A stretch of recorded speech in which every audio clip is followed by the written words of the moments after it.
Hi అండి, అందరికీ నమస్కారం. వెల్కమ్ టు పల్లెటూరు పిల్ల యూట్యూబ్ ఛానల్. ఈరోజు నేను చూపించబోయే రెసిపీ వచ్చేసి బ్రింజాల్ కర్రీ అండి. నా స్టైల్లో సింపుల్ ఇంగ్రీడియంట్స్తో సింపుల్గా టేస్టీగా ఉండేలా చేశాను. ఇంట్లో వాళ్ళకి ప్రతి ఒక్కరికి నచ్చుతుంది ఈ రెసిపీ. అండ్ ప్లీజ్ ఈ వీడియోని ఎక్కడ స్కిప్ చేయకుండా స్టార్టింగ్ నుంచి ఎండింగ్ దాకా చూడండి.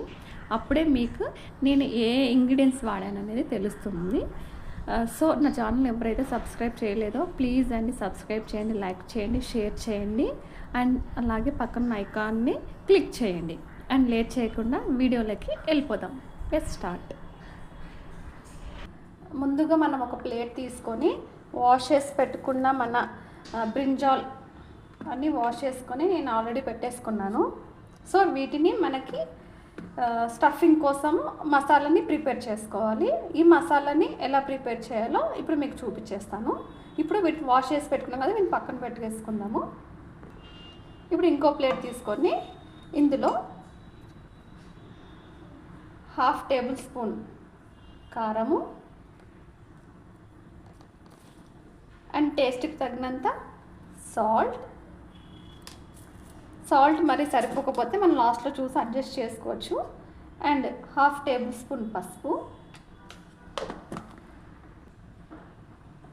1 టేబుల్ స్పూన్ కొబ్బరి పొడి,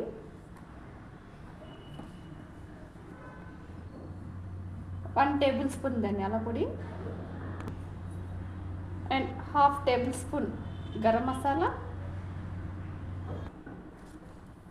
నేను ఇది వచ్చేసి పల్లి, నువ్వులు, కొంచెం కొబ్బరి పొడి, వెల్లుల్లి రెమ్మలు వేసి గ్రైండ్ చేసి పెట్టుకున్నాను.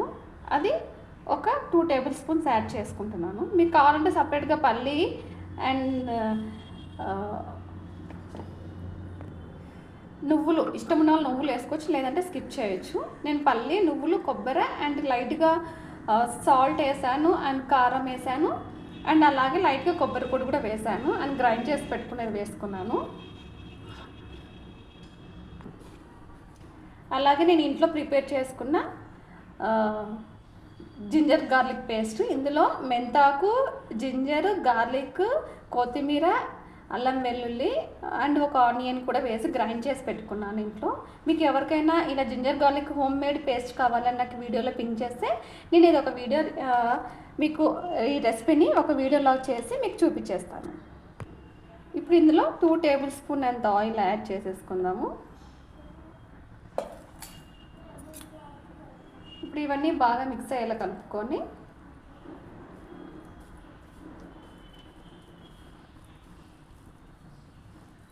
ప్లీజ్ ఎవరైతే నా ఛానల్ కొత్తగా చూస్తున్నారో లైక్ చేయండి, సబ్స్క్రైబ్ చేసుకోండి, అలాగే పక్కన ఉన్న ఐకాన్ని కూడా క్లిక్ చేయండి. సో అలా క్లిక్ చేయడం వల్ల ఎప్పుడైతే నేను వీడియోస్ అప్లోడ్ చేస్తానో దాని నోటిఫికేషన్స్ మీకు అందుబాటులోకి ఉంటాయి. సో ఇలా బాగా నీట్గా మనం మిక్స్ చేసి పెట్టుకున్నాం కదా. ఇప్పుడు ఈ మసాలా పేస్ట్ని పక్కన పెట్టేసుకున్నాం.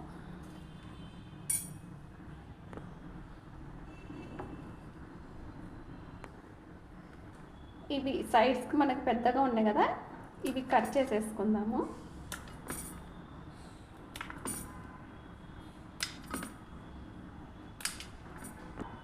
సో వీటిని ఇప్పుడు మనము 4 పీసెస్గా కట్ చేసుకోవాలి. ఇలా పుచ్చులు ఉన్నాయో లేవో చూసుకొని మనం ఇలా 4 పీసెస్గా కట్ చేసేసుకోవాలి. చూసారు కదా, ఇలా ఈ సైజ్ అంతా కట్ చేసుకుంటే స్టఫింగ్కి సరిపోతుంది. ఇలా చేసేటప్పుడు మనం లోపల పుచ్చులు ఉన్నాయో లేవో చెక్ చేసుకొని చూసుకొని మనం కట్ చేసేసుకోవాలి.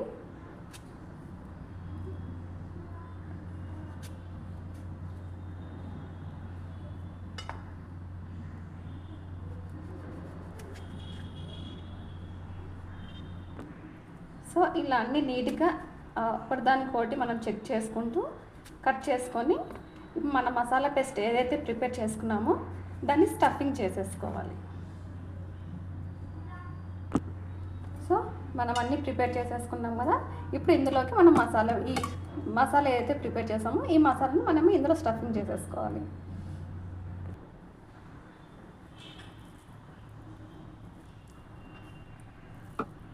ఇలా లోపల దాకా నీట్గా ఈ పేస్ట్ని నీట్గా మనము హోల్డ్ చేసేసుకోవాలి, పెట్టేసుకొని నీట్గా కొంచెం బాగా ప్రెస్ చేసి మనము ఆయిల్లో ఫ్రై చేసేటప్పుడు విడిపోకుండా లోపల వరకు ఈ మసాలా అనేది మనకి వంకాయకి పట్టుకుంటుంది.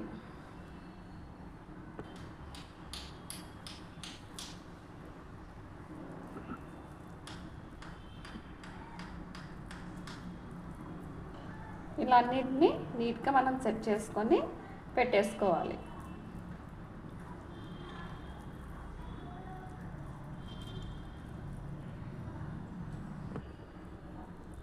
నేను తీసుకున్న మసాలా కరెక్ట్గా అన్నిటికీ సరిపోయిందండి.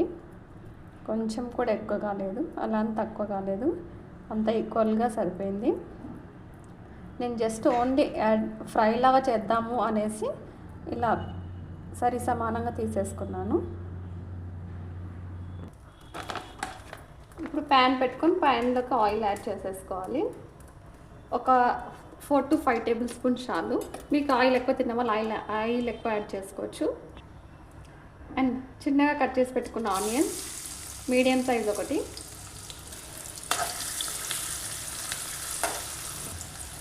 ఇక్కడ నేను మెంతాకు యాడ్ చేసుకున్నా. మీరు ఇక్కడ ప్లేస్లో మెంతులు కూడా యాడ్ చేసుకోండి, బట్ మెంతాకు యాడ్ చేసుకుంటే మనకు ఫ్లేవర్ మంచిగా ఉంటుంది.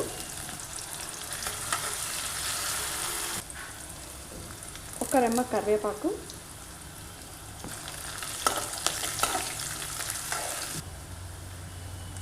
హాఫ్ టేబుల్ స్పూన్ జీలకర్ర. ఇప్పుడు మనం స్టఫింగ్ అయితే చేసి పెట్టుకున్నామో అవి కూడా మనం ఇందులో యాడ్ చేసేసుకోవాలి. స్టవ్ని మీడియం టు లో ఫ్లేమ్లో పెట్టుకొని మనము ఈ వంకాయని మగ్గించుకోవాలి.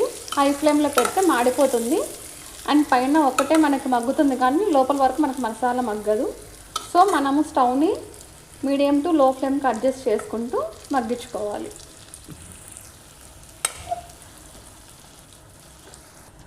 ఇక్కడ కొంచెం మనకి చింతపండు యాడ్ చేస్తున్నా, ఎందుకంటే వంకాయ కొన్ని చేదుగా ఉంటాయి, కొన్ని ఒగురుగా ఉంటాయి. దాన్ని బ్యాలెన్స్ చేయడానికి కొంచెం చింతపండు నీళ్ళు యాడ్ చేస్తే మనకు వంకాయ చేదు కానీ ఒగురు కానీ రాకుండా తీపి బ్యాలెన్స్ అవుతుంది. మీకు పులుపు తగ్గినంత చింతపండును యాడ్ చేసేసుకోండి.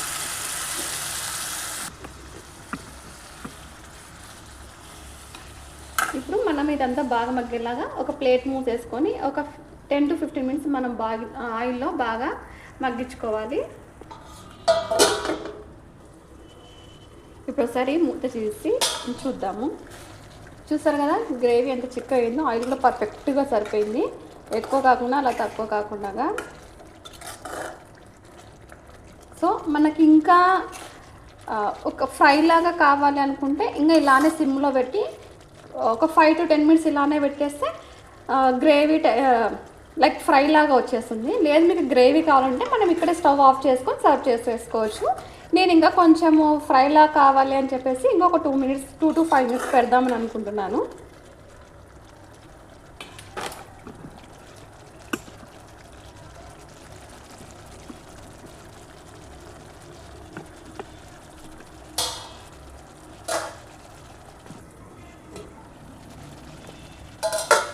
చూసారా అండి, ఇలా ఆయిల్ పైకి తేలిందంటే మనకు పర్ఫెక్ట్గా మసాలాలన్నీ బాగా మగ్గినట్టు అర్థము.